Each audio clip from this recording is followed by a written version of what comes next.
إن الله وملائكته يصلون على النبي يا أيها الذين آمنوا صلوا عليه وسلموا تسليما اللهم صل على محمد. Tonight, inshallah, I read the last ayah from Surah Yasin and beginning of Surah Ar-Rahman. So, inshallah, we all get barakat from this ayat of Quran. أعوذ بالله من الشيطان الرجيم بسم الله الرحمن الرحيم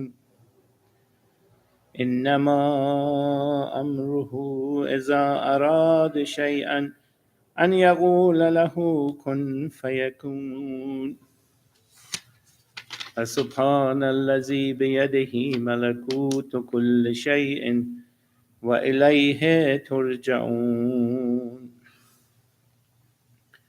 بسم الله الرحمن الرحيم الرحمن علم القرآن خلق الإنسان علمه البيان الشمس والقمر بحسبان والشجر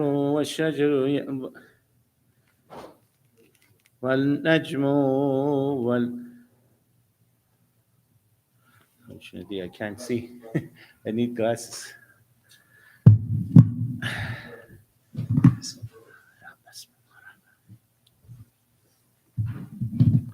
Ya Allah. اللهم صل على محمد وآل محمد.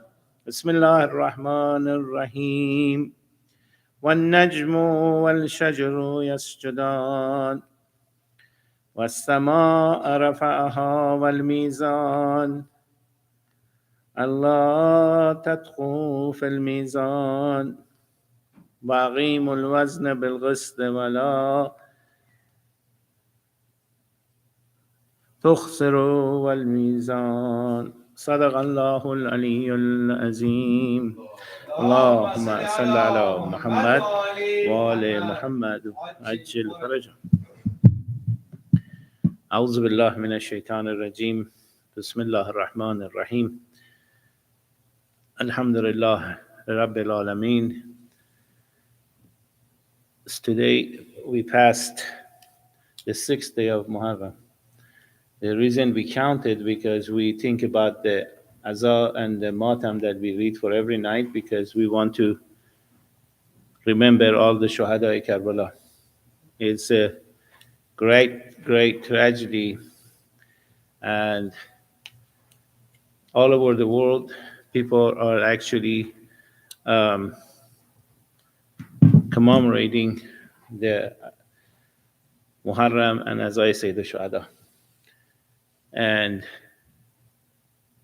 when we say all over the world, and when people in New York and Chicago and London, they go in the street and have ta'ziyah and they show people in the world that this tragedy happens, this is the sign of Akhir Zaman. When the message is widespread everywhere. Nobody can say, I didn't know. Nobody can say, I'm ignorant and I don't know what happened. So we are showing you what happened. And one of the brothers sent today a clip in Iraq. There was a ta'ziyah, and last year Shem was playing such a good. The guy who was playing Shem was doing such a good job. People beat him. They ran and got into emotion. They beat him. This year we improved, alhamdulillah. That a clip came from Iraq that they do in Ta'ziyah, and Imam Hussein said, Halman Nasir Yansurni, and he does such a good job with such a acting that people get emotional and run, that their Imam Zaman is asking them to help. So they get to know and run, and the whole population, they run in the middle and try to help Imam. My point is that we all, as Maulana the last 3, 4 nights mentioned that we need to reach to our Imam Zaman. How? I don't want to write prescription for anybody. Everybody has to do in their own capacity and in their own way of approaching the Imam Zaman and ask for help. Because most of us, I told somebody today that, Imam Zaman may be the doctor, but you cannot reach to him every time that you have sickness. He's present. He should be involved with your life. He should be involved with your children. We should have same way we call on them to do salat al-subh, because to teach them to read Allahumma kullu waliya. They believe in Imam Zaman. They so you know the other thing that I was going to mention, regardless of, I kind of foresee this the first night.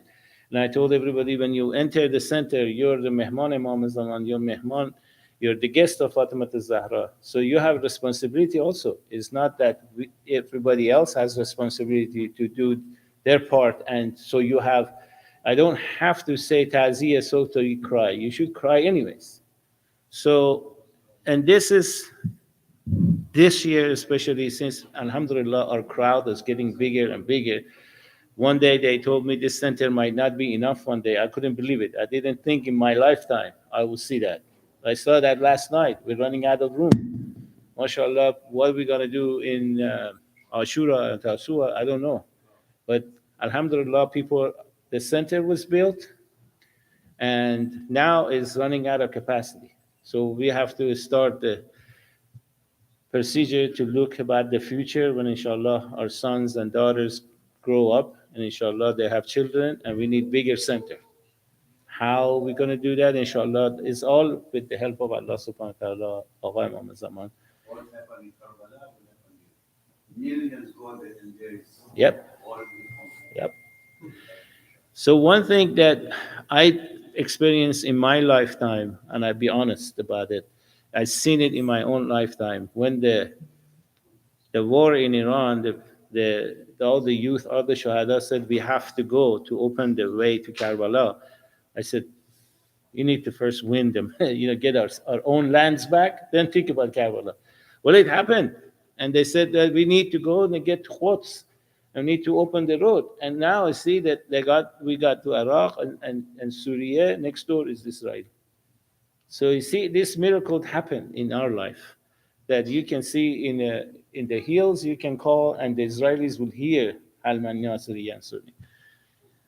So the other thing that happened that is I experienced, I was traveling to Iran, and right where we were riding in one street, they said that we need people to volunteer to go defend Zainabiyah, and we need to go to Syria to defend the Haram Zainab alayhi salam. And that happened in my lifetime. It happened in our lifetime. And a lot of really beautiful brothers, they went and defended Zainabiyah. That's why we have now, we can, again, travel. So while we talk about all the responsibilities, we also have responsibility.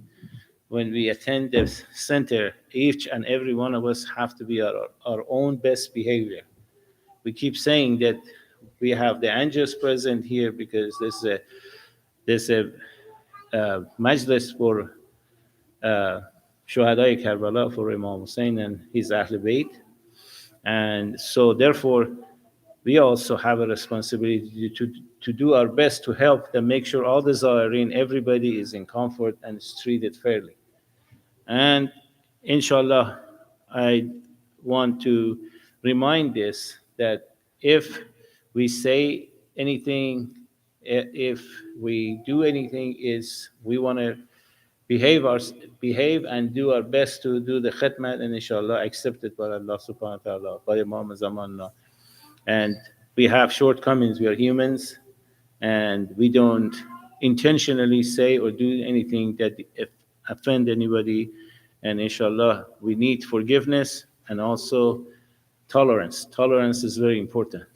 That if we do something that offend anybody, we hope that they have tolerance and they forgive us for our shortcomings, inshallah. Salawat ala Muhammad wa ali Muhammad. Allahumma salli ala Muhammad.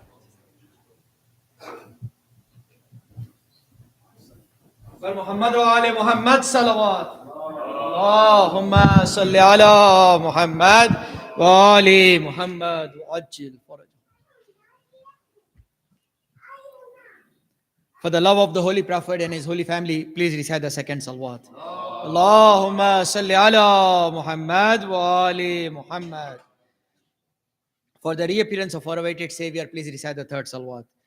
Allahumma salli ala Muhammad wa ali Muhammad wa ajil farajahum. As we continue on this journey with Imam Hussain alayhi salam, who is on his journey of love towards Allah subhanahu wa ta'ala to Karbala, we talk about in this Marsiya, this Shaheed, that he is young and his stature is small, his height is less, and he has a difficulty when he's put on a horse where he cannot even sit properly on a horse. And this same person, when his body is brought back after he is killed, his feet are dragging on the ground. So the Marsiya in the end talks about how this has happened. And this person, this child, is asked how he thinks of death. And he says, in the cause of Allah subhanahu wa ta'ala, death to me is sweeter than honey. So the Marsiya captures the events where this young boy is fighting against an enemy. His name was Az-Zahra Shami, and he kills his 7 children, and Az-Zahra Shami himself comes to fight him. But Muhammad wa ali Muhammad salawat. Allahumma salli ala Muhammad wa ali Muhammad. رن میں آ کر سکینہ پکاری، رن میں آ کر سکینہ پکاری، گھر چلو بھائی مہندی لگاؤں، بنے قاسم بہن تم پواری، بنے قاسم بہن تم پواری، گھر چلو بھائی مہندی لگاؤں، کیسی شادی قیامت یہ آئی، ہوئی دلہا دلہن میں جدائی، نیک اپنا میں لینے نہ پائی، نیک اپنا میں لینے نہ پائی، گھر چلو بھائی مہندی لگاؤں، بھائی کیا جلد گھر سے سدھارے، رسم پورے ہوئے نہ ہمارے، منتظر ہے باراتی تمہارے، منتظر ہے باراتی تمہارے، گھر چلو بھائی مہندی لگاؤں، جوڑا شادی کا تن میں نیا ہے، سو وہ زخموں سے پرزے ہوا ہے، خون سب دستوں پاں میں لگا ہے، خون سب دستوں پاں میں لگا ہے، گھر چلو بھائی مہندی لگاؤں، بر میں شادی کی رنگی قبا ہے، سر پہ پھولوں کا سہرا بندھا ہے، چاند سا منہ لہو میں بھرا ہے، چاند سا منہ لہو میں بھرا ہے، گھر چلو بھائی مہندی لگاؤں،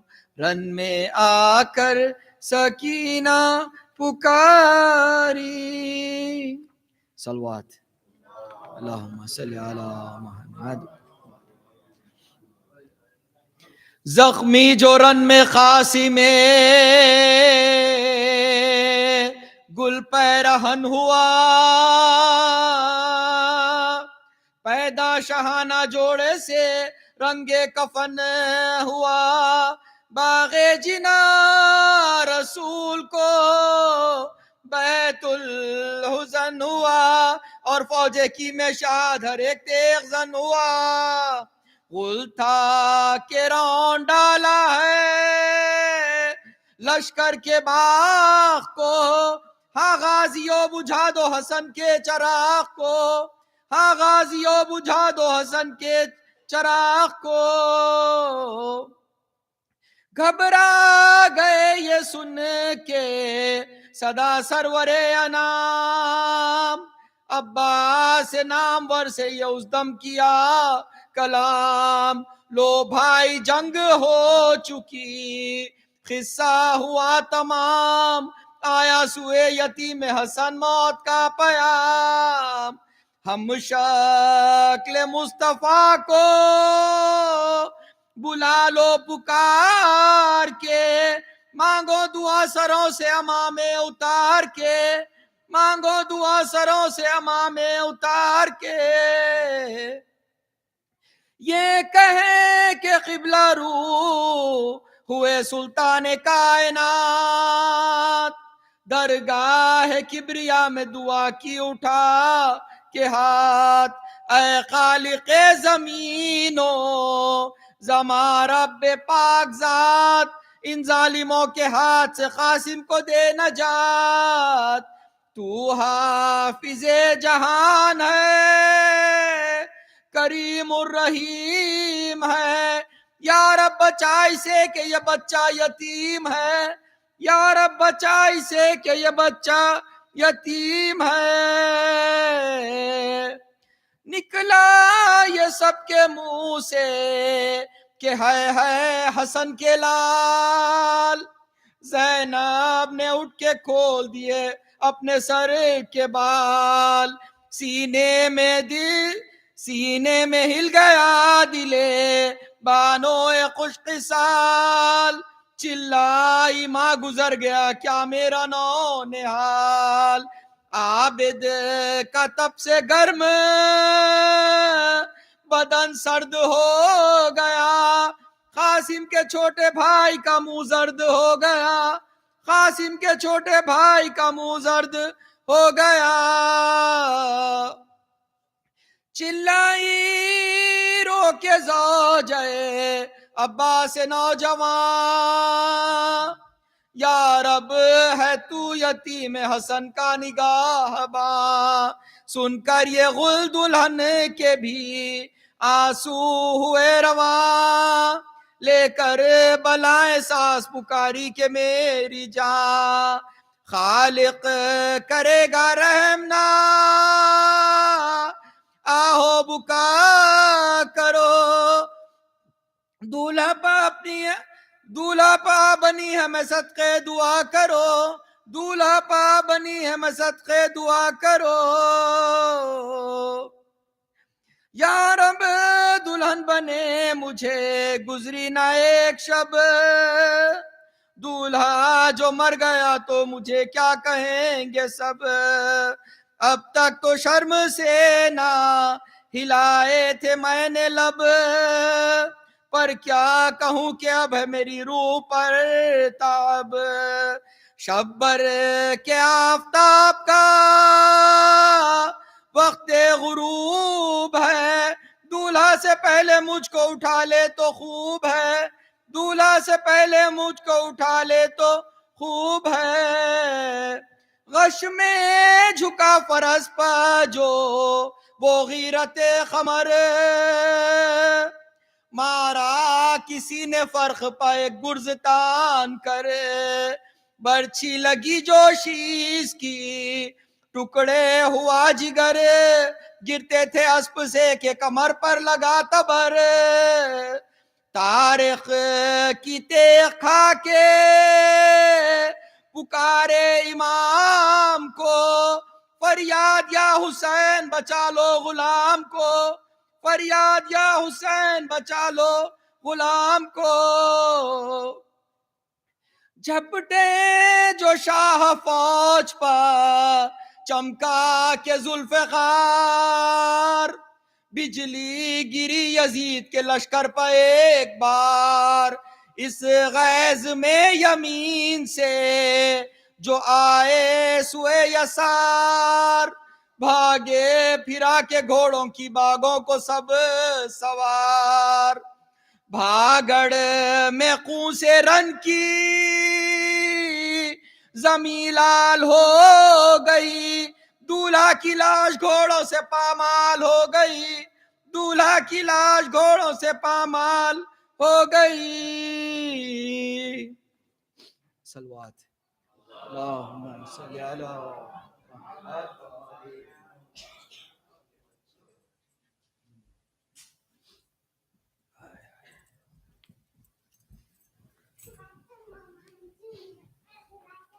بر محمد و آل محمد برنتر صلوات۔ اللہم صلی علی محمد و آل محمد۔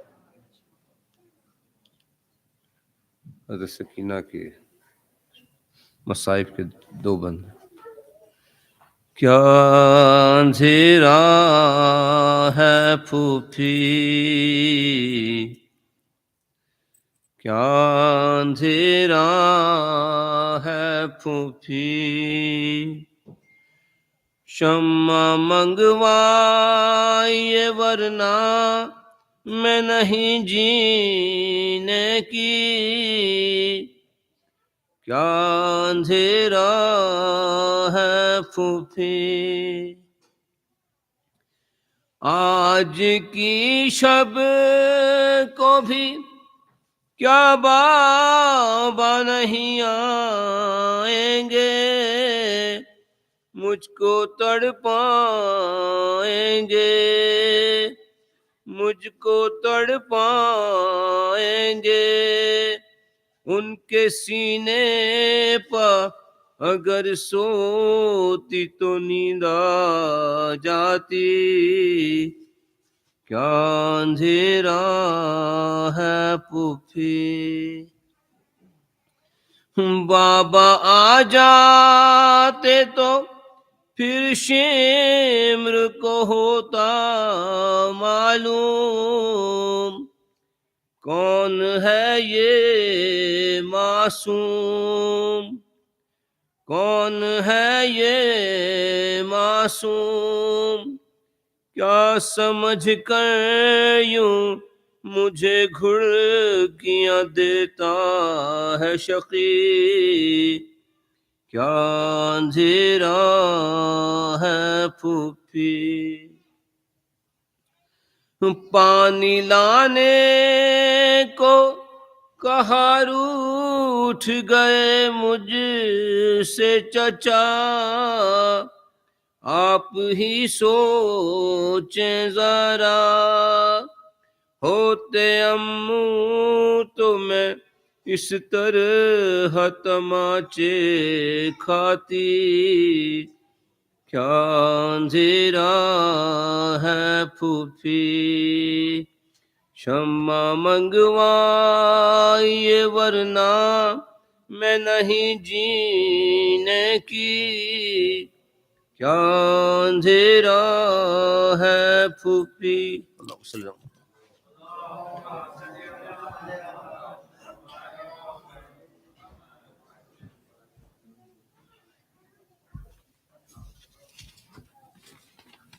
Assalamu alaikum. My name is Ali Naki.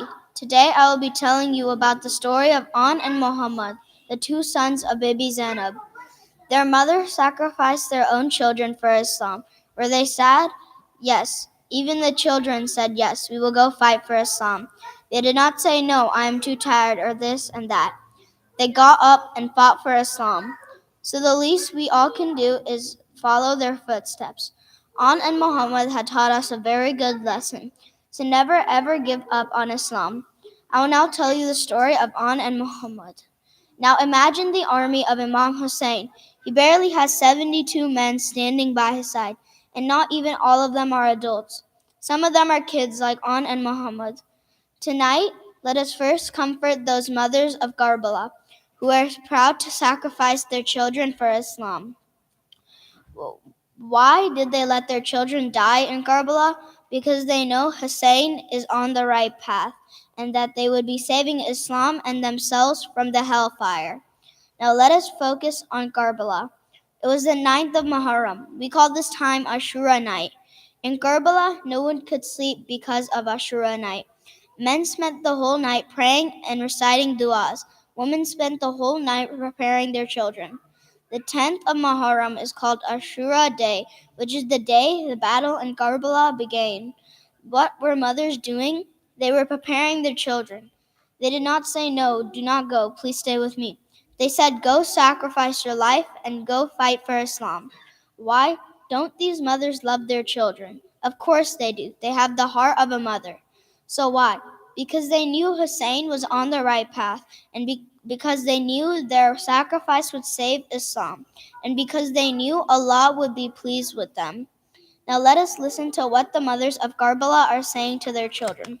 La is with her son Ali Akbar. My darling son Ali Akbar, tomorrow is the day of the battle. My son Ali Akbar, remember your life is not more important than the life of your father. Your father's life will be in danger tomorrow. My darling, don't hesitate to give your life to protect your father's. Farwa is with her son Qasim. Qasim, my son, my darling, if your father was alive today, he would have sacrificed his life first. My daring, don't embarrass me in front of your father on the day of judgment. Qasim, my son, do not hesitate to sacrifice your life to protect your uncle's life. Bibi Zainab is with her two children, An and Muhammad. My sons An and Muhammad, tomorrow is the day of battle. Your Uncle Hussein's life will be in danger. My darlings, if anything happens to Uncle Hussein while you are still alive, I will be filled with shame. My An and Muhammad, I will not be able to face your grandmother, Bibi Fatima, on the day of judgment. Please, my dearest sons, don't let me down. Be the first ones to sacrifice your life. Ashura came. The day was very hot. Her went to fight first and was martyred by Yazid's beasts. One by one, all of Imam Hussein's companions came and were martyred by Yazid and his army. Since dawn, Bibi Zainab was watching the bodies being brought to the tent, one by one. She called her sons An and Muhammad. Mother, since dawn, we have been to Uncle Hussein many times for permission to fight. He keeps refusing us, Mother. Can you help us? Ask Uncle Hussein to give us permission to fight jihad. Bibi Zainab called her brother Hussein to her tent. Brother Hussein, I have been like a mother to you, haven't I? Hussein, your mother is begging you to let An and Muhammad go to the battlefield.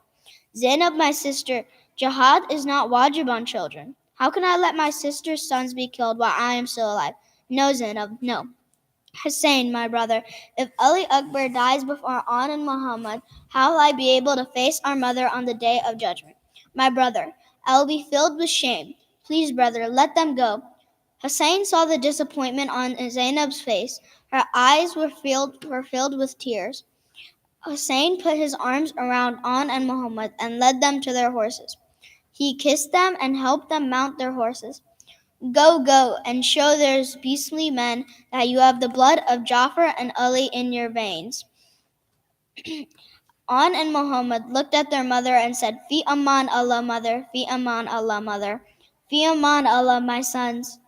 An and Muhammad rode out to the battlefield. They fought bravely together. They were the grandsons of Jafar and Ali. They pushed the enemies back. Hundreds of Yazid's men were killed. Abbas and Hussein watched the two brothers fight so fiercely, despite being thirsty for 3 days. Abbas, who had trained An and Muhammad in the art of sword fighting, was filled with pride. Omar Sayyad, Yazid's commander, got worried. He ordered his soldiers to separate the two brothers and then attack them from all sides. An and Muhammad were separated. Each one of them was surrounded by Yazid's soldiers. The two brothers were attacked by horsemen, running from one side to another. On and Muhammad were attacked with arrows, swords, spears, and daggers from all sides. How much can two young children, thirsty and hungry for 3 days, take? As they fell, they called out for their uncle. Uncle, come quickly. Uncle, come and help us. Hussein and Abbas rushed to the battlefield. The children were severely wounded. They were taking their last breaths.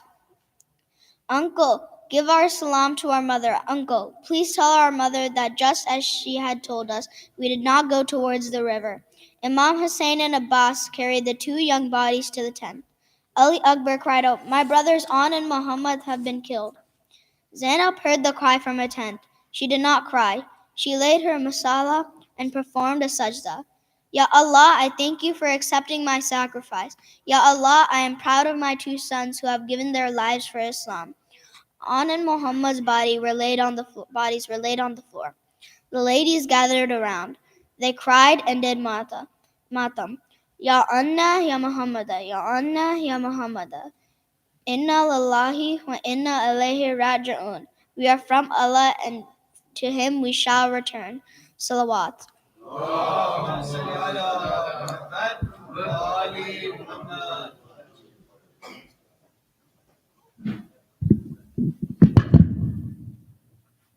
And you have two young disciples who did a good job for 7 days now. Salawat for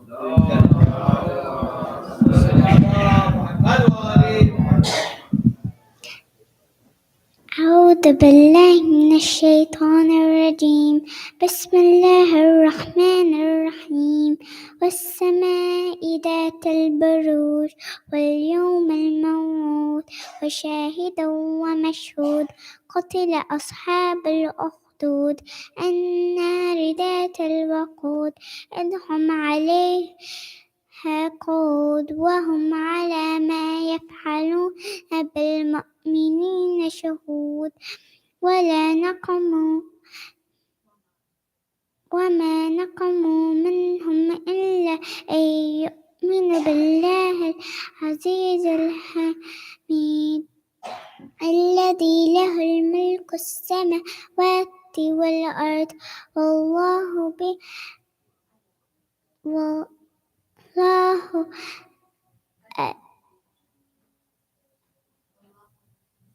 والله على كل شيء قدير شهيد إن الذين فتنوا المؤمنين والمؤمنات ثم لم يتوبوا فلهم عذاب جهنم ولهم عذاب الحريق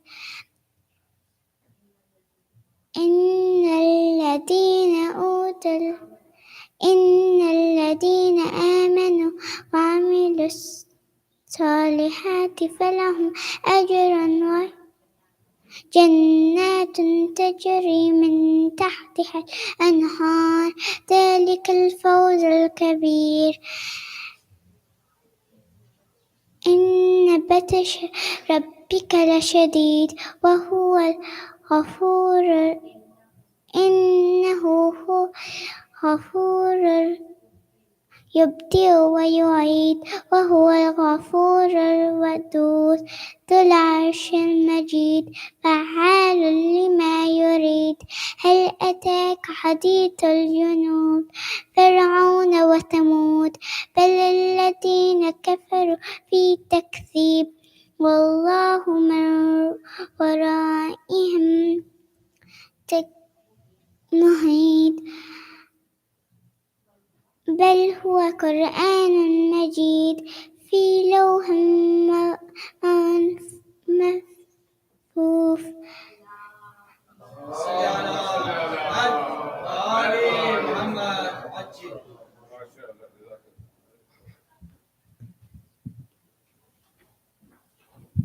محمد وآل محمد بلند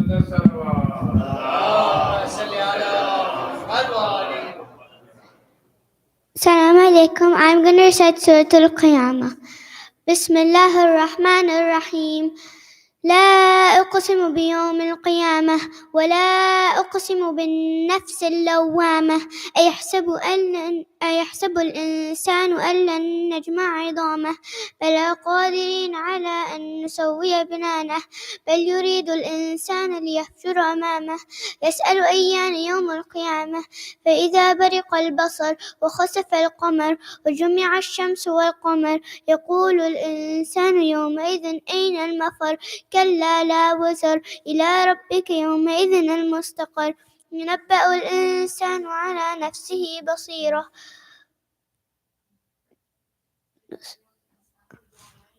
ما قدم وأخر بل الإنسان على نفسه بصيرة ولو ألقى معاذيره لا تحرك به لسانك لتعجل به إن علينا جمعه وقرآنه فإذا قرأناه فاتبع قرآنه ثم إن علينا بيانه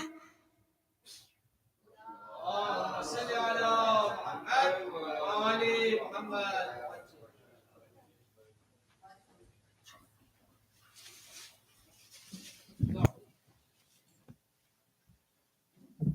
محمد وعلي محمد بلند الصلوات. اللهم صل على محمد وآل محمد.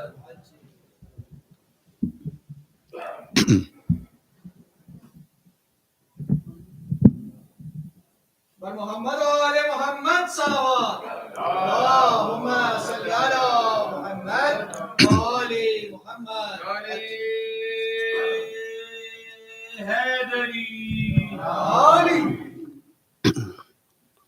صلى الله عليك يا أبا عبد الله صلى الله عليك يا ابن رسول الله روحي وجسمي وأرواح العالمين لك الفداء يا غريب ويا مظلوم كربلاء ثم السلام عليكم يا أهل العزاء الحسين جميعا ورحمة الله وبركاته مع الصلوات.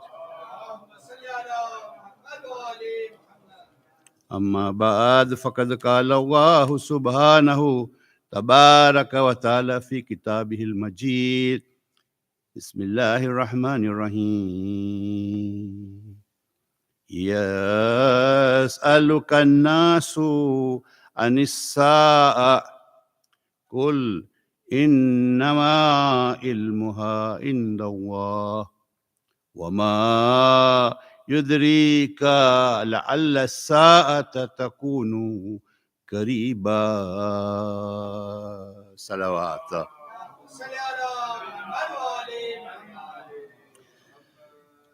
Mu'mineen, these are verses from chapter 54, chapter 33, verse number 63, in which Allah subhanahu ta'ala responds to the questions which have been posed to the Prophet. What is the question that is posed to the Prophet? The question that some of you might have already posed among yourselves. And that is when we are talking about this period of intizar, we are talking of this period of waiting. For how long are we going to wait? When is going to end? We want to know. Therefore, Allah subhanahu wa ta'ala replies them. The reply is, Yas'alunaka anan nasu, the people ask you about that hour. That time will be, period of intizar will be over, and we will go through then a different system of existence. The reply is, Kul, tell them, say what? The knowledge of it is only with Allah. No one knows it. And he said, even the 12th Imam Hazrat Hujjat ibn al-Hasan, salawatullahi wa he is ready all the time, but even he is not told when he is going to rise. That's one of the secrets of Allah and Allah alone. Then وَمَا يُدْرِيكَ الْأَسَّاءَةُ تَكُونُ قَرِيبًا. And then Allah says, the knowledge is only, and what will make you know? And what do you know? Allah says, that time may be very, very near to you. You may not know. No one is going to know. Therefore, this has been our focus. We have been trying to talk about our times in which we have lived. And tonight, therefore, we will now, inshallah, will proceed with the signs. But before we do that, there was a question which was raised, a very valid question. And when questions are asked, we get happy about it, because then there are a lot of things that when we say it's not clear. So if we are asked, the question that was asked was, we said, one of the ways of communicating with the Imam of the time is to write letter to him, ariza. And the question which was asked was, okay, where do we send this? Where is the address of the Prophet, of the Imam? So, very briefly, the tradition of writing ariza. As we say, during the time of Ghaibat-e-Sughra, people would write these letters and they would address it to the Imam, through whom one of the Naib was there at that time, one of the representatives. And this practice was even more so during the time of Hussein bin Ruh, the third representative of the Imam. So they would write letter, literally give it to the Wakil. The Wakil would take it and they will bring the reply from the Imam. That was the tradition that was established then. However, when the period of Ghaibat-e-Kubra came, there was no way by which you could send the letter straight to the Imam. However, because the tradition was there already, as I have said, you don't have to write to the Imam. You address him, he knows it. You don't have to write to him. But because there was that tradition and people felt like they want to write something, that tradition of writing ariza continued. There is therefore actually a way, there is every 15th night of Shaban, they give out the way this letter is to be written. And believe me, even that letter, you don't actually write what you want. You don't. You look at that and maybe you scribble there. This is what I want. This is what Imam knows it already what you want. But because you want to have, because we are human beings, we have to feel like we want to be close. So it's okay, write that letter. How do you send it to him? 3 ways, they are said. One is put it in a flow of water, river, whatever. Second thing is you can dig ground in your wherever it is and bury it there. So, or you don't even have to send, you can put it in the Quran and let it there, and then later on you put it somewhere. Imam already knows about, so you don't have necessarily to write to him. These days, actually, they're asking you people to send it on the internet. And they make arrangement to take those and they go in Masjid-e-Jamkaran, where there is a well there. And Imam, it is said, visits there every Tuesday. They put those in the well. So this is how you communicate with the Imam when it comes with sending of ariza. I hope I have answered this question. So now this verses mentions the end of, there's so much to talk, but we don't have much time now. So we are now moving closer towards what will happen, when will these appearance take place. Right from the beginning, the Prophet sallallahu alaihi wasallam, Imam Amirul Mu'minin Ali ibn Abi Talib alayhi salatu wassalam, Ma'asumin, Imam Ja'far as-Sadiq alayhi salatu wassalam. All the Imams have been mentioning about this period. How, having mentioned all these problems and all the requirements that we have talked about, there is therefore, the Ma'asumin have therefore be prepared. There will be some signs. When you see those signs, then know that the time is getting near. Not necessarily tomorrow, day after tomorrow. No. Masumin have mentioned two types, two categories. One category is generally, this is what you will see. The second will be the actual, those six, there are 6 ones. If those 6 appear, then you know it is very, very close. So we will tonight, inshallah, whatever time we have this, a lot of signs, we'll mention those which we have time to talk about. And tomorrow we'll talk about those 6, which will actually, when you see those actually, that is it's happening. You know now it is happening. So the others that we have so many of them that we'll read tonight are the ones which you will see. Some of them have been happening before. Some of them are happening now. They are new. They have never happened during the time of the Prophet. But you will see that they were such that those people who live at that time, when these signs are mentioned, they say, it will happen. Prophet. So if you read one salawat, we'll start with that. Abdullah bin Abbas, Razallahu anhu, they say. The Prophet they finished the last Hajj. This is Hajjul Wida. The Hajj is over. The Prophet is standing just next to Kaaba. And he holds the latch on the door of Kaaba, and he tells those who are around him, should I not tell you about signs of the day of the end of the time? He asked the question.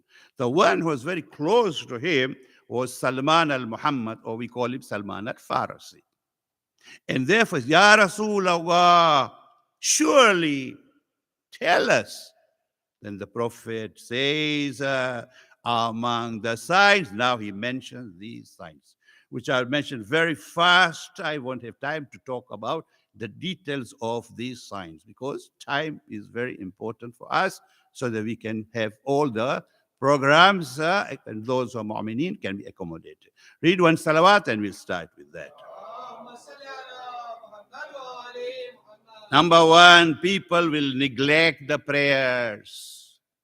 The commentator says here, reminds of the wasiyah Imam Ja'far al-Sadiq made. At the time when he's passing away, his wife reports this. Hamida Khatun reports this to one of the companions of the Prophet. That at the time when he was about to pass away, he called those relatives and said, take this message to our followers. Tell them, those who do not give prayers its due importance, do not expect shafa from us. And he closed his eyes and he went away. So this is what the Prophet is saying. It is not just praying, it's praying, giving the prayer its due importance.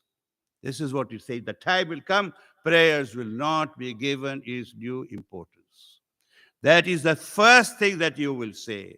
You will see. Then the Prophet goes and says, and he will say that people will follow their own views and their preferences will be very, very different depending upon the wealth of these people and the respect that they will, rather than having preferences in prayers, there will be other preferences. The preferences, instead, the one importance that has to be given to prayers, they give it to people. Which people? Who have got wealth with them.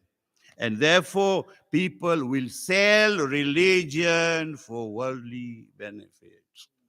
You'll see people will begin to selling their religion for the benefits of this world. Then the Prophet says, the hearts and soul of the believer will melt with grief like salt melts in water. Why? Because they will see wrong things happening. They will not be able to do anything about it. And then the Prophet continued. When he reached at this point, Salman al-Farsi could not hold. He said, Ya Rasulullah, is this going to happen? Meaning he couldn't believe this could happen. The Prophet said, yes, yes, yes. By Allah, in whose hand is my soul, O Salman. At that time, Allahu Akbar, rulers will be tyrants. Look around the world today. Look around the world today. Tyrants, the ministers, transgressors, and the trustees, embezzlers. Just look around what is going on today in the world and just think of what the Prophet said. Again, Salman al-Farsi, he said, Ya Rasulullah, is it really going to happen? And the Prophet says, yes, in whose hands, Allah, in whose hand is my soul. This is going to happen. He says, this will be the time where evil will become virtue and virtue will become evil. Is this not what Imam Hussein said at the time when he was departing? Isn't this what today the Imam of the time tells us wherever he is, where we cannot hear him, that evil has become, you see around us what is happening. And then he says that the embezzlers will be trusted. IMF. The embezzlers will be trusted, and the trustworthy will be brought and trustful. You see what is happening today in all these. Those who are on the right path, you will see they are being told, what can I say? You should understand what I'm saying. And then liars will be the one who everybody will turn to them, and the trust ones will be considered to be liars. How many times we have been told today, the public, the social media, everybody knows how falsified information is passed through the media today. People know about it. How they talk about Islamophobia on the media, some of them. All the false information is being pumped around, ingrained into the people. And that is what the Prophet says. Liars will become vice chairs. They will be the one. And then again and again, Salman asked, this is really going to happen? And the Prophet says, yes. And then I'd say, this is what is there. And don't take it like when I once read this somewhere, people got so upset. Just say, you saying this? I say, I'm not saying this. And don't misinterpret it also. This is what is here. And this is what is also in Najul Balagha. To that extent, somebody said when we were sitting, a scholar, that this cannot be Najul Balagha. It should be removed. What is it? When Amir al-Mu'minin talks about very sensitive topic, women. Oh, Salman, at that time, women will become rulers. Now, it's in a good way. It's just stated like this. It is what, and it's not that all women are bad, like all men are not bad, but there are women, and we are mentioning the Quran also. So women at that time will become, and then the commentator says, and I'm reading the commentator, what he said. He said, it may mean the government of the women. Prime ministers, women, at that time, was it possible? Today, how many prime ministers are women? And read at what they have done. And then the domination of women over the husband. I'm sure it's not happening here. I'm sure. Sister, I'm not sure it's not happening here. This is what he is writing here. That the women will have control over the husband. So much so that husbands will not or cannot ask them to remain within the limits of Sharia. This is what the commentator says. I'm not saying it. This is mentioned here, and therefore I mention it. Then I'll say something else which now don't feel bad, because now even what I'm saying, it affects me also, but I'm saying it because it is there. Then he says, children will sit upon mimbar. Children will sit upon mimbar. The interpretation here, the commentator says, it may mean that children will sit upon pulpit of the Prophet, even though cannot appreciate the sanctity of the mimbar. There is one of the scholars this day, I don't mention, it's not a riba if I don't mention his name, sitting on a mimbar with his jeans and he's smiling, and they're taking photograph of him. This is what the mimbar of the Prophet has become. And this is what the Prophet says. Children will sit on the mimbar. Then he says, or it may mean that such people will sit on the pulpit who don't deserve such honor. Mimbar was created for delivering of commands of Allah to his servants. Its purpose is to forbid amr bil ma'ruf and nahy anil munkar. It's not to become a money-making scheme. And there are people these days, if you're asked to give the sermon of Imam Hussein, they ask, can you afford me? Can you afford me? This is my fees. If you say we cannot afford it, then I'm not coming to the Majlis. And that applies also to mercy, as I'm told. Can you afford to this much money to give me? Then I cannot come. This is what has become of this time. And this is what the Prophet has warned us. That he says that fadila of Ahlul Bayt and various traditions of the Prophet have to be mentioned from the mimbar. What if you do that today? What do they say? It's boring. These are all stories of the past. Tell us about the economy. Tell us about how we should do progress of the communities. Why would you come? Muharram, so many people are coming. You should pass this message. You're talking about these hadiths and that hadith and these verses of the Quran. This is what the Prophet had warned us. When you see those things, then you know we are not very far from that time when the Imam will appear. Then he says, the lie will be considered as cleverness. Anyone who can say a lie, he is considered to be good. Journalism has become that. A good journalist is the one who can twist facts and give you a lie and people accept it. This is what the Prophet said. And he said people will be considered to be like this. Then he goes, zakat will be disliked and treated as fine. Now, today is already effort is to try to mix things up. They say zakat is mentioned in the Quran. Khums is mentioned only once in the Quran. Therefore, khums is actually a story, it's a way, Allahu Akbar, for these mujtahideen to cheat us. Zakat is what is mentioned in the Quran. How many times in this? So many times. And khums, there is another, this is a subject by itself. Only I'm saying it because it is mentioned here. This is what will happen. And it goes on. And he says that man will be tyrant to his parents and generous to his friends. When it comes to making a choice, the parents come afterwards. The friends come first. And I don't know whether you have mentioned, and then it goes more than that. These are the days when parents are killed, actually. Some children kill their parents. Ill-treating them is something else. Sending the parents to homes is something else. Because you cannot take care of the parents. You go to some of these homes, you see some of these parents, old parents, they're weeping, they're crying. Why? Because the children have left them there. I remember going to one of these, there's an old lady, you sit there and somebody tells you, this is the person who keeps on talking in the mosque. Oh, you're the one? Come, sit here. Should I bring you some soda? Soda, water she doesn't have. What soda can you give to me? But the way these people are treated, again, I say it's not here.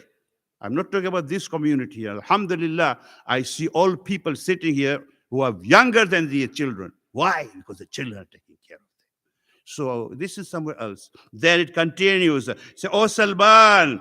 Now again, women will become as partner of their husband. I don't say what it means, commentate. I will leave it here because I don't want to offend anyone. It's not personal and it doesn't apply here. It's somewhere else. And then he says here, Allahu Akbar, the rain will become very hot. Change of climate.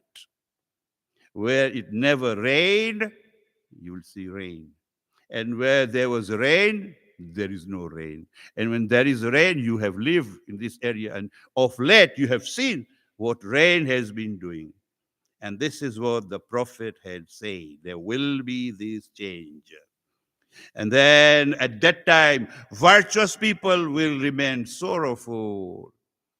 Good people will not know what to do. They will cry. And the poor person will become dishonored. Allahu Akbar. And the market will become very, very near. Technology of today. The market is very, very near. What is happening today in New York, everybody knows what is happening. All these places where the investments, whatever you call them, bonds, whatever you call them. Salman cannot understand this. It will happen. It will happen. Then he say, "Oh Salman, the rulers be such people that if they talk, they would kill. If you talk about them, they will be killed." Recently, it is mentioned those who wanted to. Well, I won't say what they wanted to do, but they are mentioned the names of those rulers who tried to bring about reform in their countries were killed. Why? Because they were now going against the system that had been developed by foreigners and whatever. Then he will say that something will be brought from the east and something from the west. And my ummah will be died in them. This is what now everybody is talking about. Africa, the African leaders now are talking about. That who are you people to come and tell us that this is what you should do? You want your values to impose upon us? Uganda, Kenya, what values? That the same-sex marriage must be also recognized in those countries. It's illegal. In Tanzania and all those places, anyone is found doing it, 14 years of jail inside. They want to impose those values now in these. And this is what the Prophet had said, that the values from outside will be imposed upon my ummah, and my ummah are going to accept them. And again, he talks about females. Again, it's there, so I'm just talking about it. And then he says that that times males will satisfy their lust with their males, and females will satisfy their lust with females.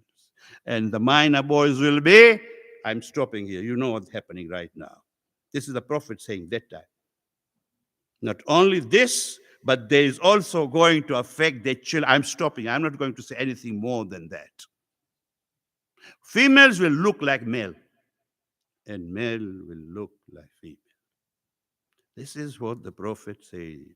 Then the Prophet says, mosque will be decorated as they are in synagogues and cathedral, all these places. Quran will be beautified.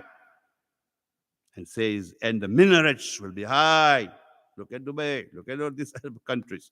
And the timelines of the people standing in prayers will increase, but their hearts will be hating each other, and the talks will be different from each other. The Prophet goes on mentioning more things. I don't know whether I'll have time to do that. And then he says, male people will use golden ornaments. Gold is haram for men. And they will wear silken clothes and all these things. Without saying it, these days, I mean, I'm just saying because this is a fatwa. Hijab is not for women only. Hijab is for men also. And one of the things, if you read Isala, you'll see that any clothes, if a man wear, if they show their shapes, that is outside hijab. Now, I'm just stopping here. This is what he's been saying. Is it not becoming a fashion now? I'm just posing this question because it is there. Divorce will increase. So many cases in New York. Marriage for 20, 15 years, they're just divorced overnight. Divorce, he said, will become so. And then he goes on and he says that the rich, the ummah, will go for Hajj for recreation and for trade and for show off. And Quran will be treated with musical instruments. These days it's difficult to know which marthia is what, which one of is using the songs of the past lyrics. We don't know. And now in the name of, I don't know what, music is haram. What do they call this these days? I don't know, they have a name for it. They say this is not music, this is something else. I don't know, God knows better. And then the Prophet continues. He says that the number of illegitimate children will increase. A lot of these days, without wedding, they say they are moving with their friend, with their boyfriends or girlfriends. Actual wedding does not take place after 10 or 15 years. During that time, children who are born, Allah knows better. A prophet says it, that honors will be defiled, sins will be committed, evil people have authority over good people. Poverty, he's talking about poverty. He's talking about chase and gambling apparatuses will become, and musical instruments will become like the part of society in which we live. And believers will have less respect in those days. The Prophet says many other things. I have to cut short because we don't have much time to talk about these. And therefore he says that there will be problem. Chaos will appear upon earth. There will be chaos.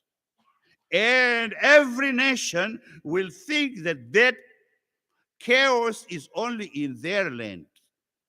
Rather, that chaos is going to be universal. Then the Prophet continues and tells them that, therefore, when these things happen, be careful. Now, these are the signs. Very quickly, Imam As-Sadiq, since I think I do have some time, Imam As-Sadiq alayhi salatu wasalam summarizes this. So we can go through very fast of these virtues and these things that Imam has said. And what has he said? These are about virtuous people will die in great numbers, whereas the tyrants and oppressors will prevail. Number two, Quran will be interpreted in accordance with one's own wish and whims. I've heard people say some parts of the Quran are irrelevant. It's time we should remove them. This, you have heard it, and you can see this happening fast. Infidelity and falsehood will gain strength. Forbidden acts and sins will be committed openly, and no one will object to it. Homosexuality and lesbianism will become common. False praises will be found everywhere. People will talk to you, you're such a good person, and then behind you, they talk bad about you. Then the Imam says, the youth will have no respect for the old people. Doesn't happen here. It happens somewhere else. You're standing in the line and the youth will push you. He wants to get away. The way, in some places, the way that youths behave towards the old people, Allah knows better. Wealth will be spent on sinful activities and gain fame. To get fame, money will be spent. The pious and the virtuous will be ignored. Drinking will become publicly done and will not be considered as evil. Calling people to virtue will become difficult, whereas it will be easy to act on evil sins. Again, women will convene and hold meetings. The wealthy, though irreligious, will be honored because of their wealth. The virtuous will be despised. Interest will be charged. Fornication will become praiseworthy. People will act in accordance with their wishes and whims, though this is contrary to the dictates of Sharia and Quran. Donations will be given in the way, but not in the way of Allah, but how much fame and popularity will it bring? Women will dominate men again. People will be not eager to listen to Quran or traditions of religion discussion, but eager to participate in frivolous acts. Those who can give talk show. Some of these lectures today, the mimbar has become talk show. And those are the ones that are going to be respected. I won't read anything more. There's more to this. I will now just sum up. Having said all this, now there are two things that we must remember. That is what Imam had mentioned. And to remove one, two is to remove anger and to remove this having problems with others. Because of anger, then it comes hatred.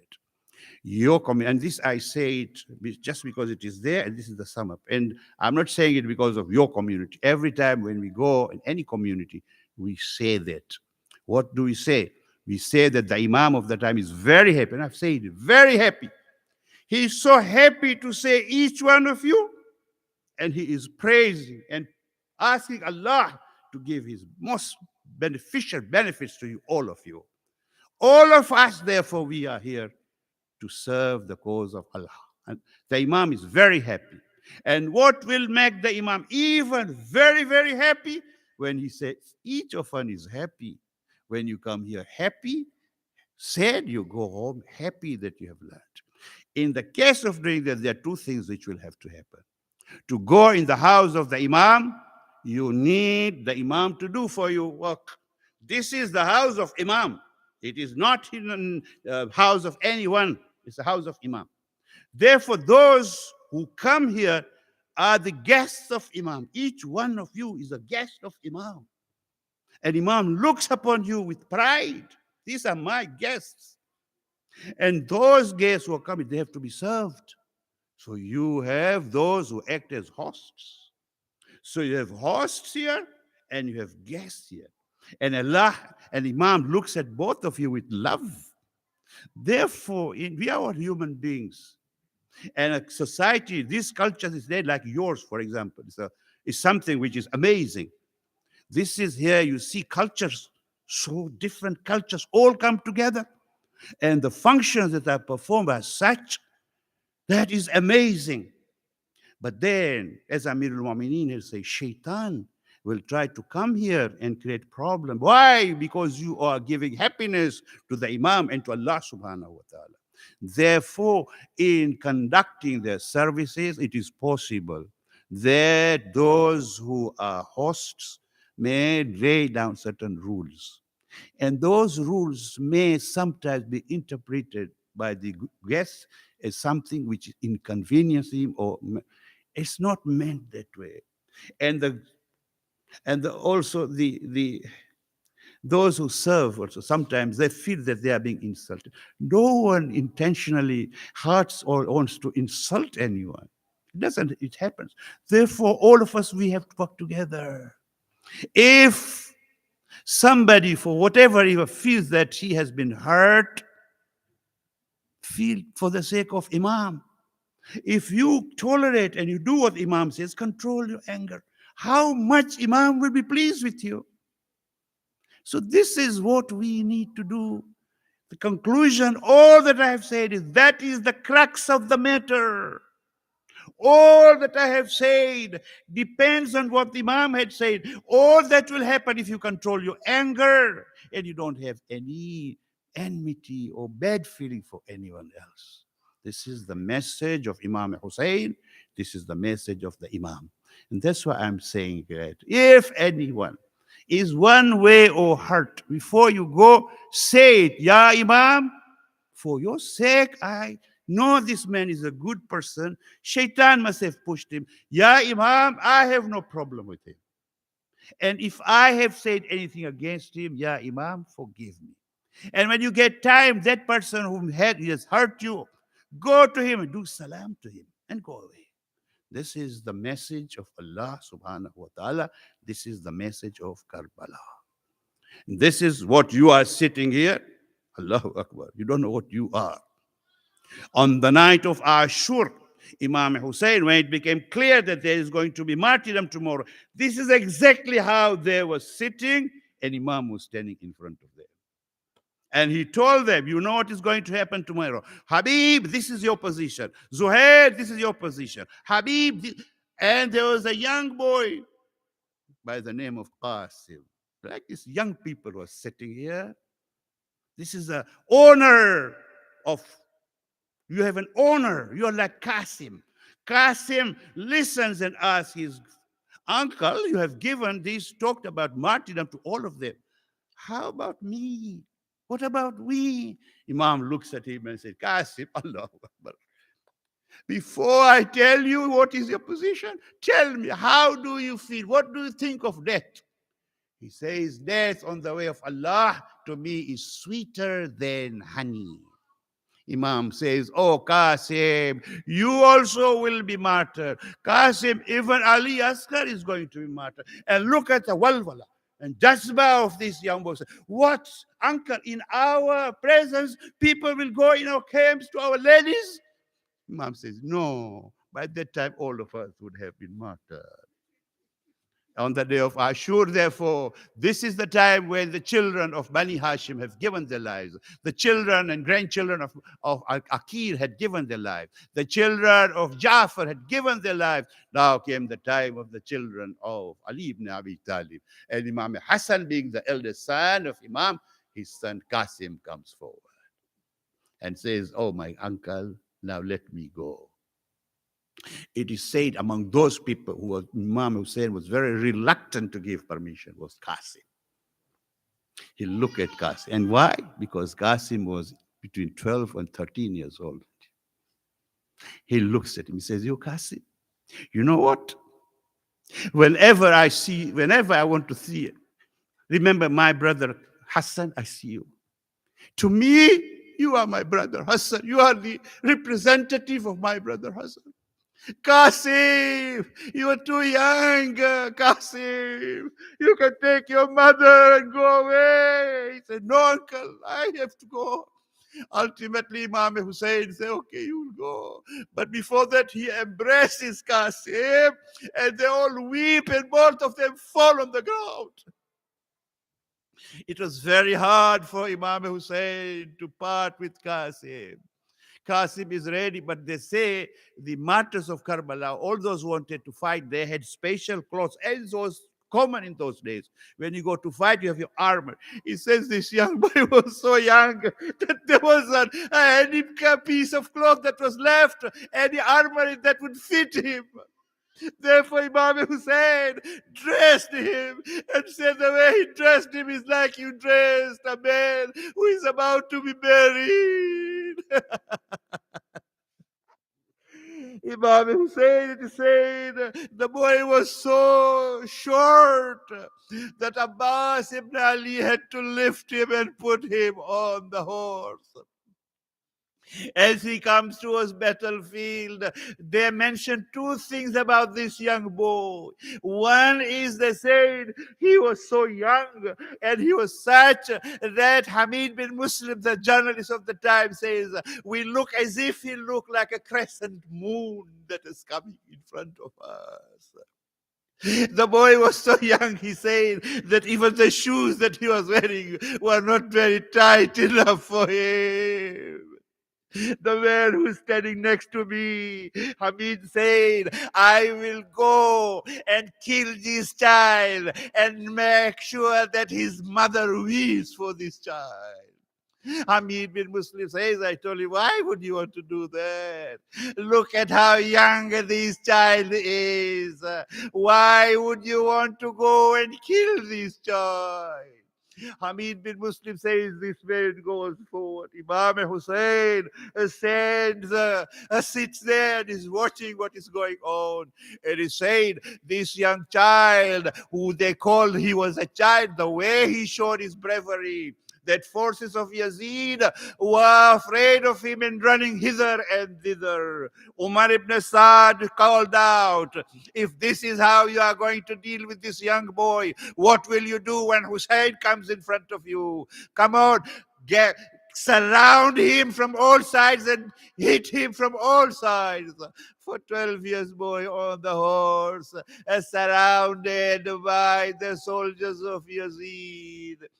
They attacked him from all sides. There comes a time Qasim cannot stay on the horse. He falls down on the ground. He calls out, uncle, uncle, come and help me.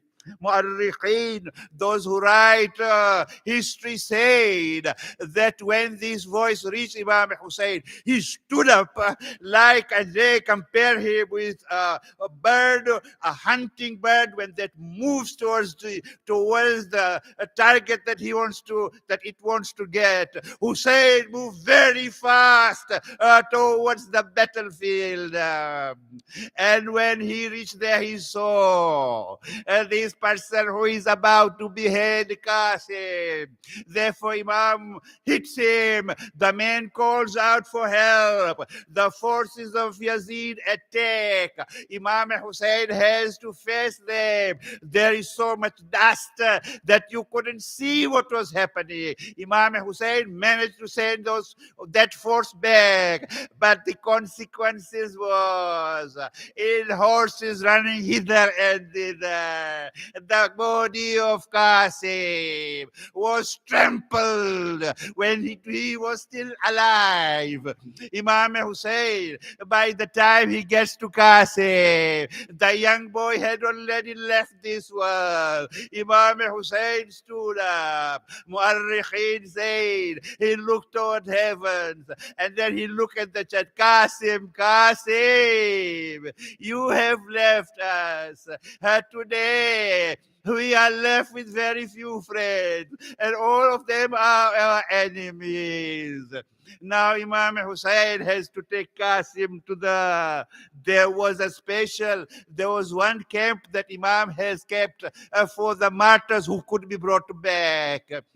Qasim, he wants to bring him back. It is said, as you have heard in this Marcia, Qasim was so short at the time when he went for the battle. Now that Imam Hussein lifts his body such that the face of Qasim is the face of Imam, and his body is all the body of Imam Hussein. How come this child has become so tall? They say because his body had been trampled.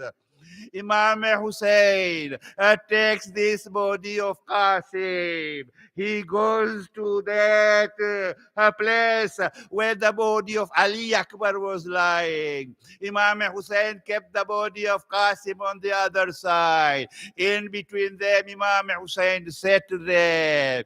He took dust and put it on his head. Then he turned to, Ya Allah, this is what this ummah has done to me. These are my two children. They have killed my children. Maula, he still had to face one very difficult situation. And there was another son of Imam Hassan, Abdullah by the name. He was only 10 years of old. His father passed away when he was born. On the day of Ashur, when Imam Hussein had fallen on the ground, and when the enemies had surrounded him, this young boy came out of the tent. He started running towards the battlefield. Zainab, the daughter of Ali, tried to stop him, but she couldn't. This boy came fast. He came and embraced Imam Hussein. There was one enemy. He wanted to strike Imam Hussein with his sword. This young boy put himself in front. The boy's hands were chopped off. That also in the left of Imam Hussein. The child said, Arkal, Imam Hussein said, have sabr, my child. Hurmala threw his arrow at the child. The child died in the hand of Imam Hussein. Inna lillahi wa inna ilayhi raji'un. Matam Hussein.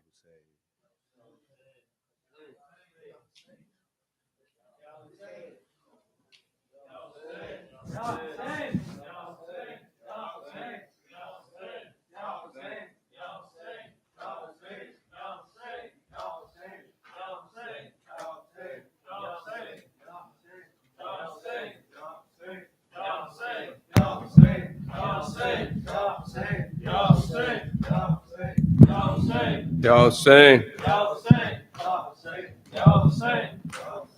Qasim को Karbala में सजाते रहे हुसैन, قاسم کو کربلا میں سجاتے رہے حسین، قاسم کو کربلا میں سجاتے رہے حسین، ابن حسن کو دولہا، ابن حسن کو دولہا بناتے رہے حسین، قاسم کو کربلا میں سجا رہے حسین، قاسم کو کربلا میں سجا،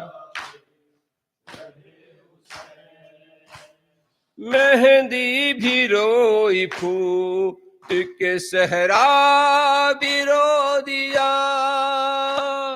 مہندی بھی روئی پھوٹ کے صحرا بھی رو دیا، دریا بھی آنسوؤں کے، دریا بھی آنسوؤں کے بہاتے رہے حسین، قاسم کو کربلا میں سجاتے رہے حسین، قاسم کو کربلا رہے،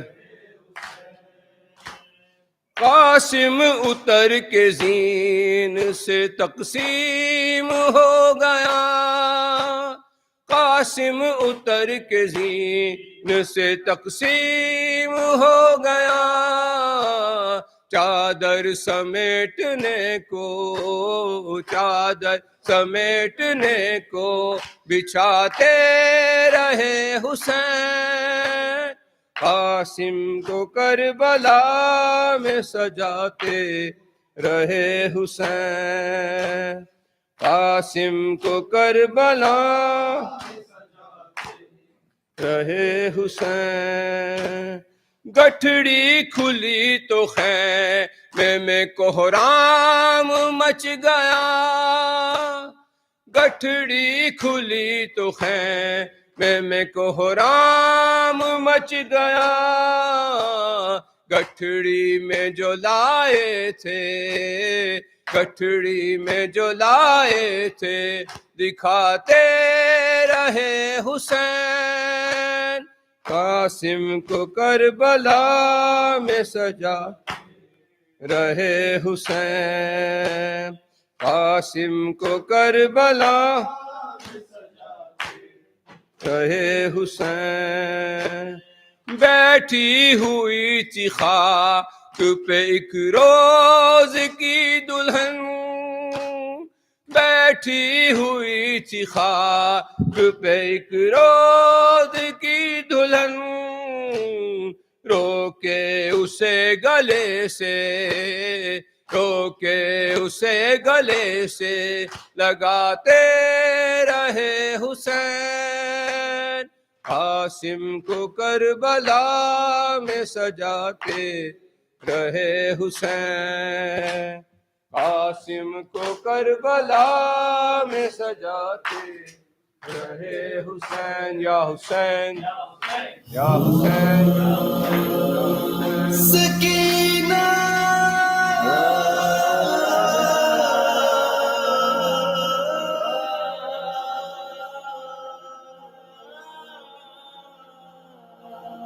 سکینہ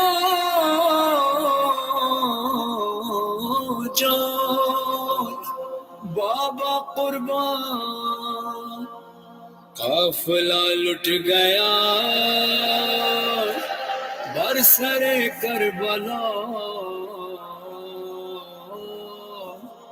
مجھ کو مارا گیا تجھ کو پیاسا رکھا، نیزے پہ ہم چلے تو چلی خاک پہ، پاؤں تیرے جلے ہم تڑپتے رہے، سکینہ میری بچی اے بابا کی جان، تجھ سے بیٹی جدا میں ہوا تھا کہاں تو تھی جہاں میں تھا وہاں میری بچی بابا قربان میری بچی بابا قربان میری بچی بابا قربان رونا نہیں رونا نہیں میں ساتھ ہوں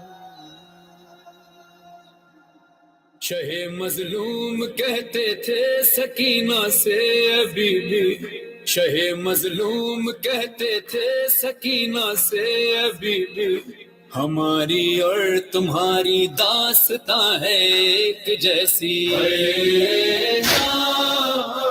سکینہ جان سکینہ جان سکینہ جان بابا قربان سکینہ جان سکینہ جان سکینہ جان بابا قربان تیری میری مصیبت ہے سکینہ ایک ہی جیسی چھری گردن پہ میرے تھی تیری گردن میں ہے رسی میں نیزے پر چلا ہوں اور تو کانٹوں پہ ہے بیوی میرے سر سے لہو جاری تیرے کانوں سے خون جاری تماچے تیرے چہرے پر لگائے جا رہے ہیں یہاں نیزے پہ ہم پتھر ہی کھائے جا رہے ہیں سکینہ جان سکینہ جان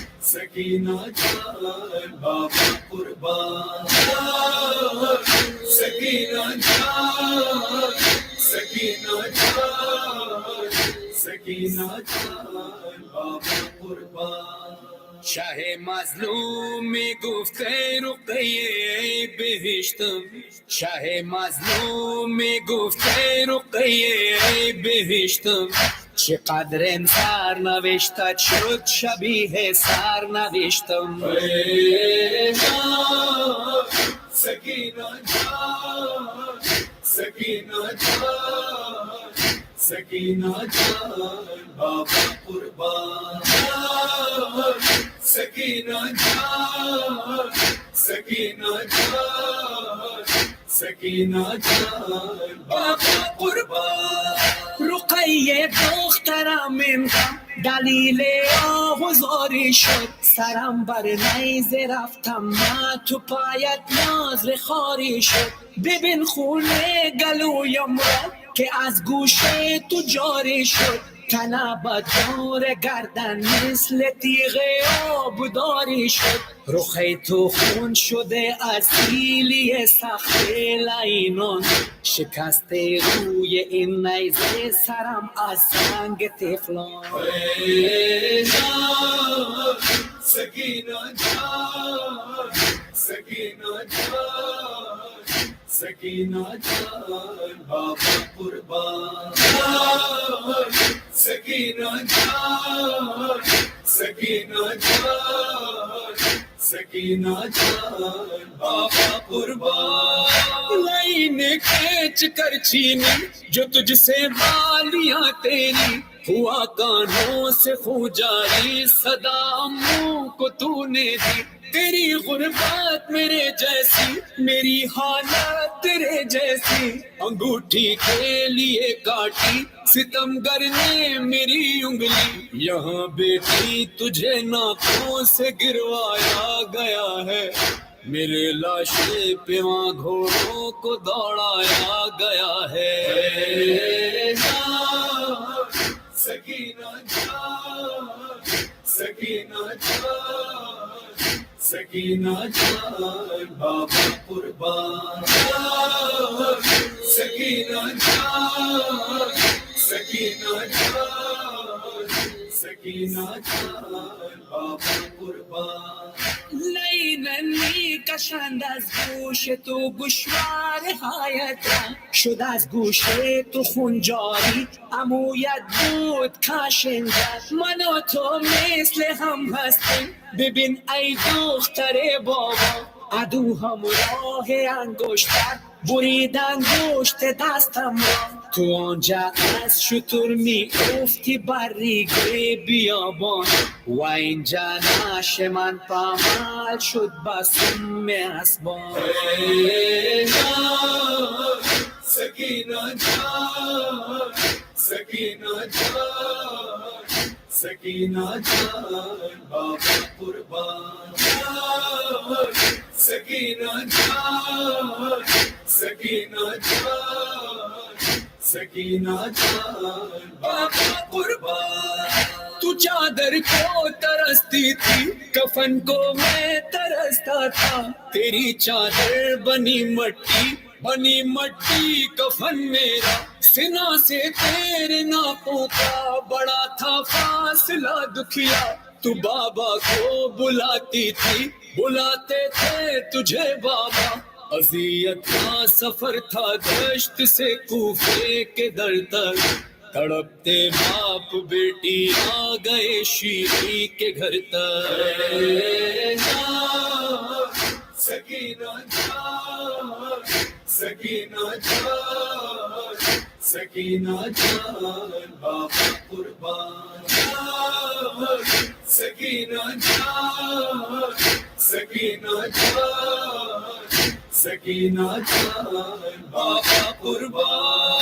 ستم تجھ پر بھی ڈھاتے ہیں ستم مجھ پر بھی ڈھاتے ہیں یتیمہ تجھ کو کہتے ہیں مجھے باغی بلاتے ہیں سنا کے پاس سے ظالم جو ناقے لے کے جاتے ہیں تجھے بھی آزماتے ہیں مجھے بھی آزماتے ہیں بہت نزدیک ہو کر بھی عجب سی دوریاں ہیں بڑی مجبوریاں ہیں یہ بڑی مجبوریاں ہیں.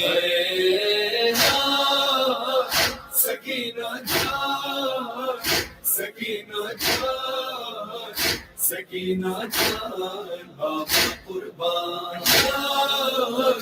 سکینہ جان سکینہ جان سکینہ جان بابا قربان.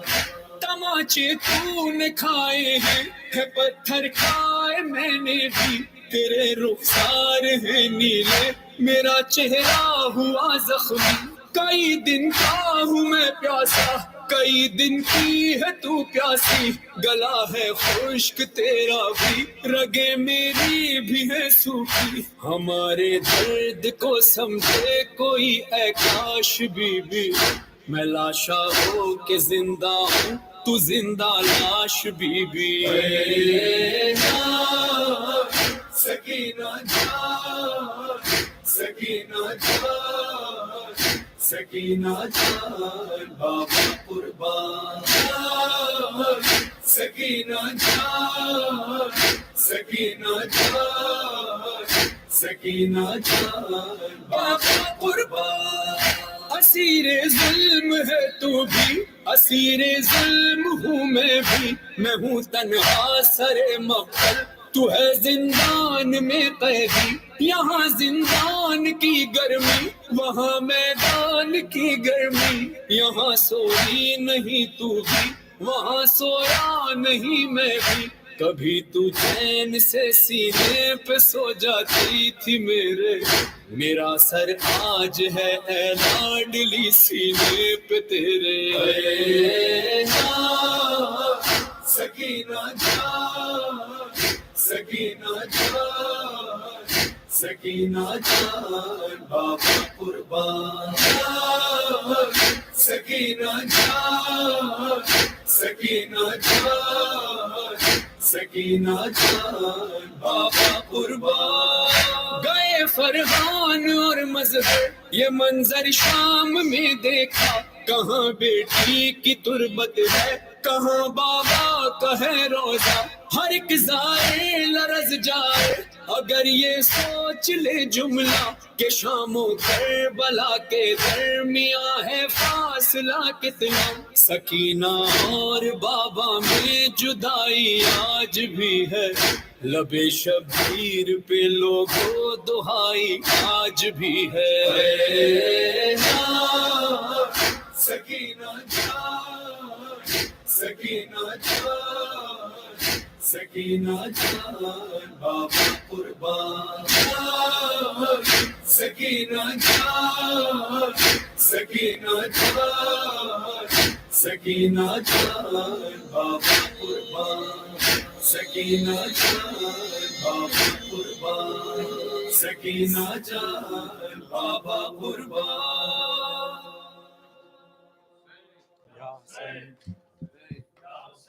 Ya Hussein, Ya Hussein, Ya Hussein, Ya Hussein, Ya Hussein.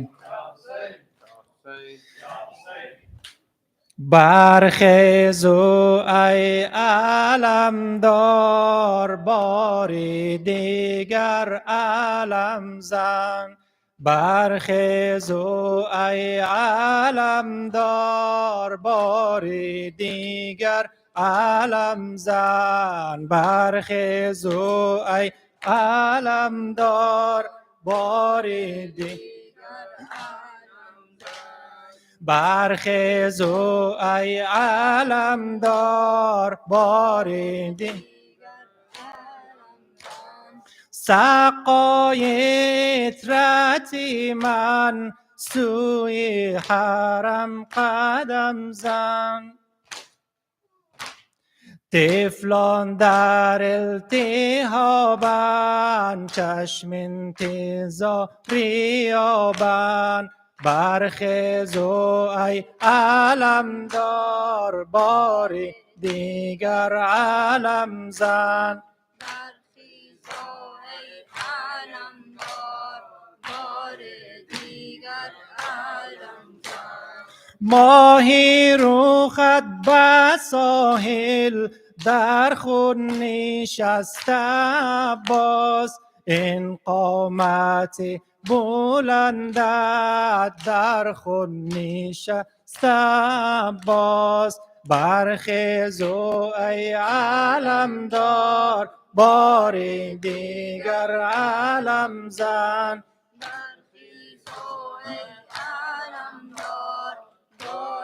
دیگر علم زن.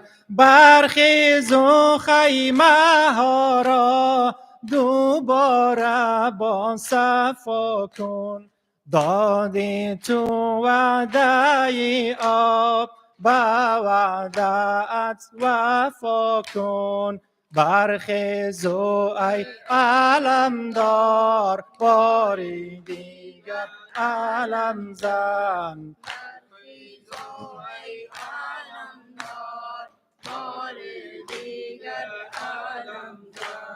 گردیده به علمدار، سپاهی من برادر.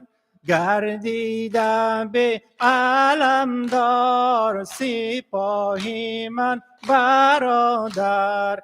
به تو شکسته پشتم، داغ غم تو کشتم. برخیزو ای علمدار، باری برخیزو ای علمدار، باری دیگر علم زن. دستت اگر جدا شد، در راه ایده تو شد غرقی بوسه من، دستی بریده تو. برخیزو ای علمدار، باری دیگر علم زن. برخیزو ای علمدار، باری دیگر علم زن. هرگز نخورده ای آب با یاد اصغری من، هرگز نخورده ای آب با یاد اصغری من، گردیده ای تو سراب از دست مادری من. برخیز و ای علم زن، برخیز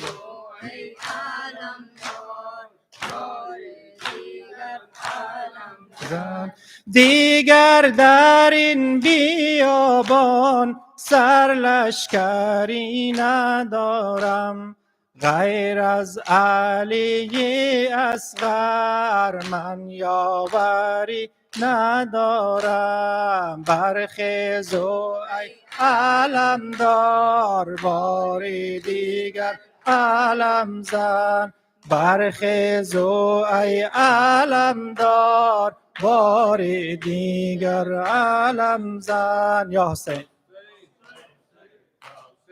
یا حسین یا حسین یا حسین یا رب کوئی معصومہ زندہ میں نہ تنہا ہو، یا رب کوئی معصومہ زندہ میں نہ تنہا ہو، یا رب کوئی معصومہ زندہ میں نہ تنہا ہو، یا رب کوئی معصومہ زندہ میں نہ تنہا ہو، پابند نہ ہو آہیں ہائے پابند نہ ہو آہیں، رونے پہ نہ پہرا ہو، یا رب کوئی معصومہ زندہ میں نہ تنہا ہو، یا رب کوئی معصومہ زندہ میں نہ تنہا ہو، تھی جس کو نیند آتی شبیر کے سینے پر، تھی جس کو نیند آتی شبیر کے سینے پر، زندہ در زندہ ہائے زندہ در زندہ اس کے لیے قضا ہو، یا رب کوئی معصومہ زندہ میں نہ تنہا ہو، یا رب کوئی معصومہ زندہ میں نہ تنہا ہو، ٹکرائے نہ وہ کیوں سر زندہ کی دیواروں سے، ٹکرائے نہ وہ کیوں سر زندہ کی دیواروں سے، بھائی سے اور پھوپھی سے ہائے بھائی سے اور پھوپھی سے، جس کو جدا کیا ہو، یا رب کوئی معصومہ زندہ میں نہ تنہا ہو، یا رب کوئی معصومہ زندہ میں نہ تنہا ہو،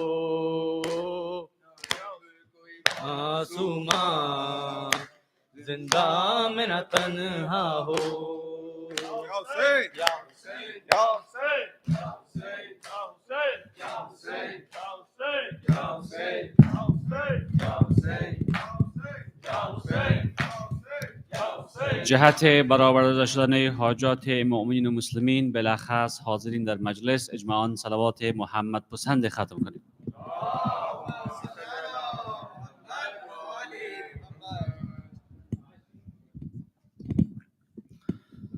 تا هست جهان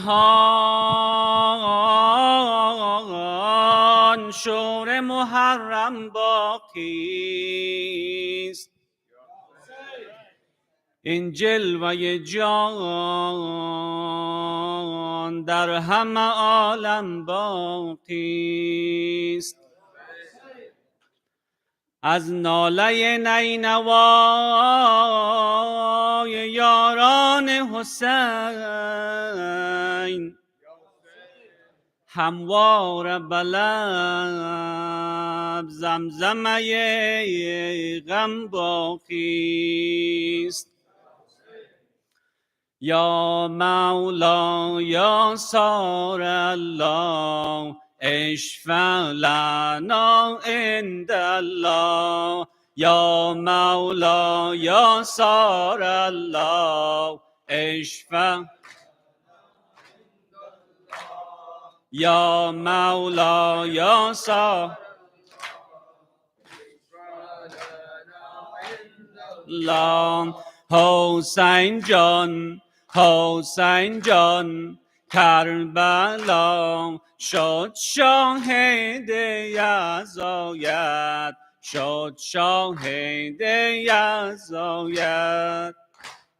یا مولا یا سار الله اشفع لنا عند الله. یا مولا یا سار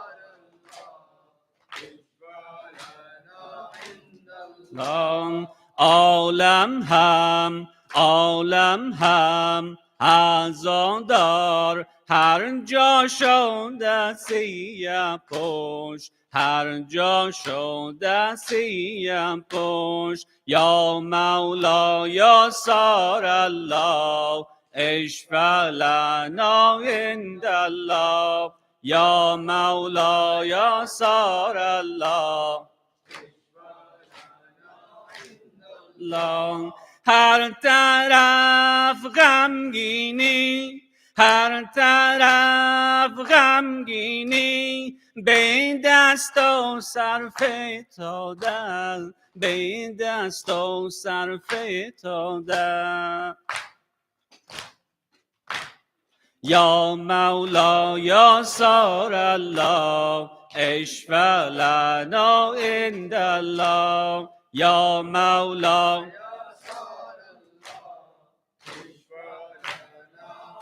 الله. گل باران گل باران بین خون، به بالا و پر فتاده، به بالا و پر فتاده. یا مولا یا سار الله اشفع لنا. یا مولا یا سار الله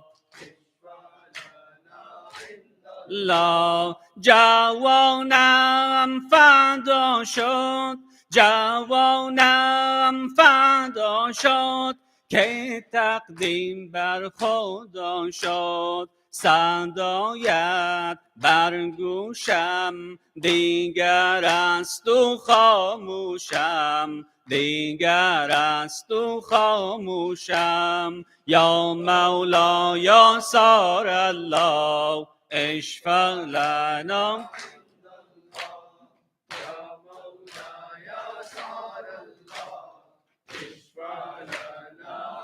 دلان کربلا ماتم کن، کربلا ماتم کن. زینب رفت از دنیا، زینب رفت از دنیا. بیا کن غمگینی بر روی آن شش ماه، بر روی آن شش ماه.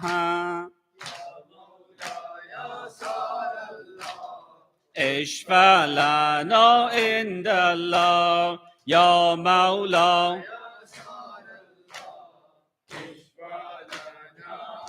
دلان بر نیزه حلقومش، بر نیزه حلقومش. شش ماه علی اصغر، شش ماه علی اصغر. یا مولا یا سار الله اشفع لنا عند الله. یا مولا دلان رفتین تو ای برادر، بازو سیاه کبود شد، بازو سیاه کبود شد. صدایت برگوشم، صدایت برگوشم، دیگر از تو خاموشم، دیگر از تو خاموشم. یا مولا یا سار الله اشفع لنا عند الله. یا مولا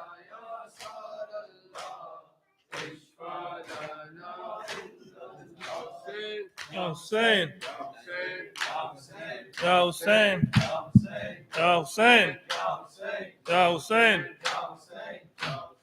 ایک ایک ٹکڑا سر مقتل اٹھایا شاہ نے، ایک ایک ٹکڑا سر مقتل اٹھایا شاہ نے، ایک ایک ٹکڑا سر مقتل اٹھایا شاہ نے، ایک ایک ٹکڑا سر مقتل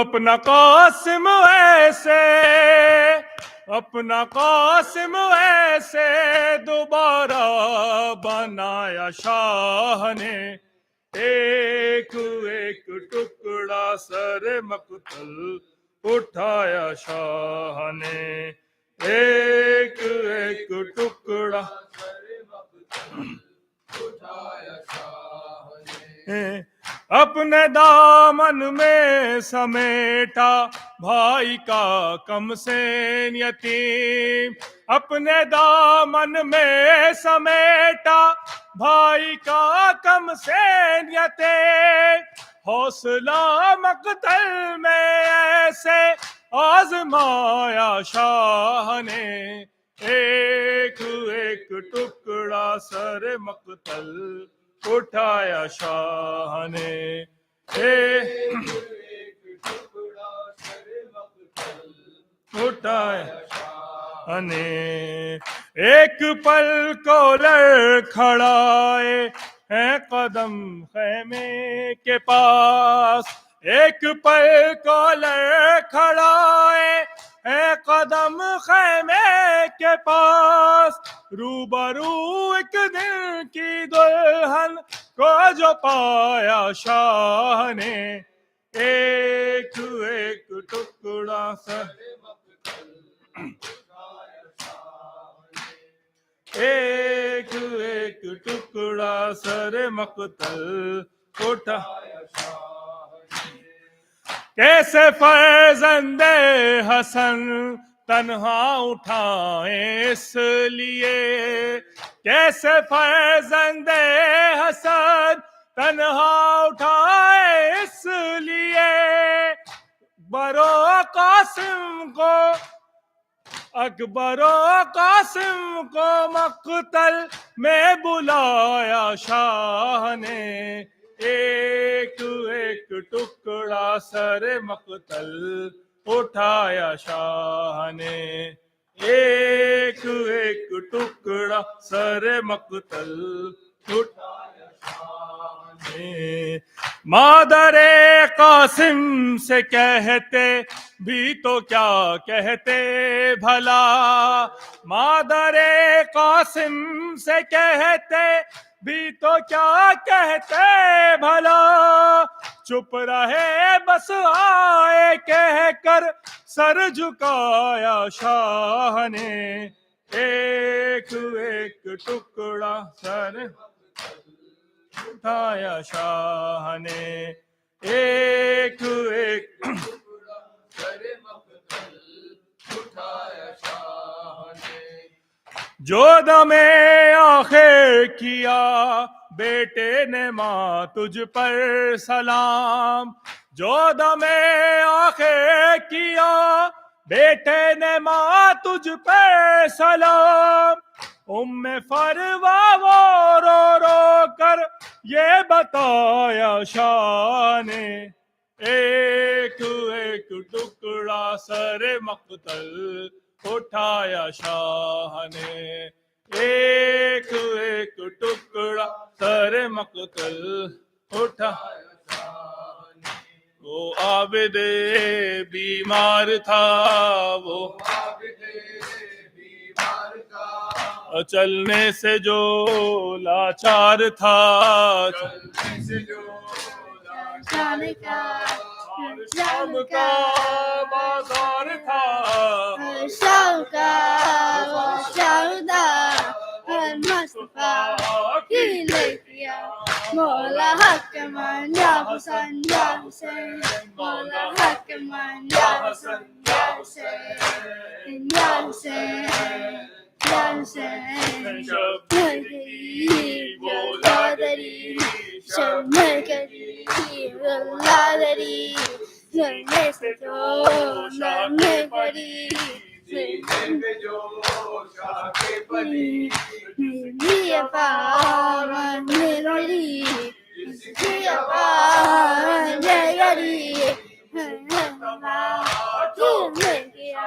مولا حق من یا حسین یا حسین، مولا حق من یا حسین یا حسین یا حسین یا حسین یا حسین یا حسین۔ السلام علیکم یا ابا عبداللہ، السلام علیکم ابن رسول اللہ، السلام علیکم ابن امیر المومنین وابن سید الوسیین، السلام علیکم ابن فاطمة الزہرا سیدۃ النساء العالمین، السلام علیکم سائر شہداء کربلا، خصوصاً سیدی و مولاي ابا الفضل العباس یا ابن امیر المومنین، السلام علیکم ورحمۃ اللہ وبرکاتہ۔